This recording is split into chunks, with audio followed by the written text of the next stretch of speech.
ఇవన్నీ నేను మీ శాలిని శ్రీలు ఎలా ఉన్నారు ఫ్రెండ్స్, బాగున్నారా ఫ్రెండ్స్? ఈ రోజు అయితే నేను బీనీస్ కర్రీ చేస్తున్నాను. చూడండి, పచ్చి మసాలా వేసి ఎలా ఉందో చూసేయండి. కర్రీ కోసం అయితే ముందుగా మనం ఉల్లిపాయలను కట్ చేసుకొని వేసుకోవాలి.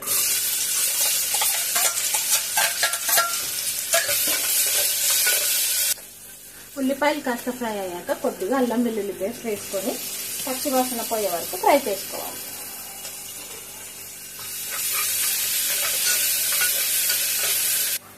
అల్లం వెల్లుల్లి పేస్ట్ ఫ్రై అయ్యాక ఇప్పుడు ఇందులో మనం పచ్చి మసాలా యాడ్ చేసుకోవాలి. ఇందులో నేను కొబ్బరి, పచ్చిమిరపకాయలు వేసి గ్రైండ్ చేశాను. అది ఇందులో యాడ్ చేసుకోవాలి. ఇందులో నేను కారం వేయట్లేదు. మీరు కావాలంటే దీంతో పాటు కొద్దిగా కారం కూడా వేసుకోవచ్చు, కానీ కారం వేసే టేస్ట్ రాదు.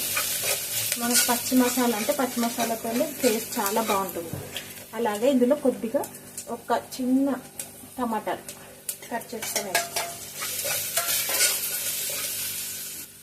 ఇప్పుడు మనం ఇందులో కొద్దిగా పసుపు యాడ్ చేసేసుకుందాం. అలాగే ధనియాల పొడి,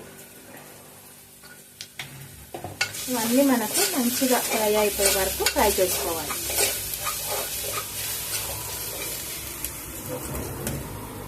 ఇప్పుడు మనం ఇందులో కట్ చేసుకున్న బీనీస్ని యాడ్ చేసుకోవాలి. ఇలా బీనీస్ చిన్న చిన్న కట్ చేసుకుంటే మనకి బాగుంటుంది.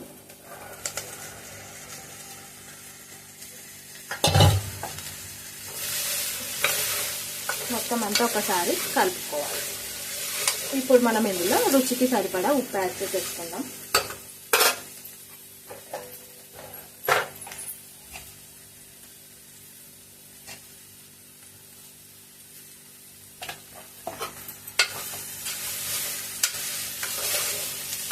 మా పాప లంచ్ బాక్స్ కోసం పొద్దున్నే హడావుడి ఉంటుంది కాబట్టి కుక్కర్లో వేస్తే 5-10 మినిట్స్లో అయిపోతుంది మనకి.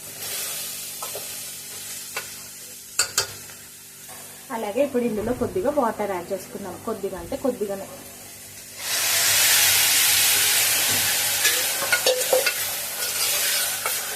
ఇప్పుడు కుక్కర్ మూత పెట్టేసి మనం ఒక 3 విజిల్స్ పెట్టుకుంటే సరిపోతుంది. చూసారు కదా ఫ్రెండ్స్, నేనైతే కుక్కర్ మూత పెట్టేశాను. ఒక 5 విజిల్స్ అన్నా మీ ఇష్టం, 3 విజిల్స్ అన్నా పెట్టుకుంటే మనకు రెడీ అయిపోతుంది బీనీస్ మసాలా కర్రీ. అంతే ఫ్రెండ్స్ ఇవాళ వీడియో. ఈ వీడియో కనుక మీకు నచ్చినట్టయితే లైక్, షేర్, సబ్స్క్రైబ్ చేయండి friends. Thank you for watching. Bye bye.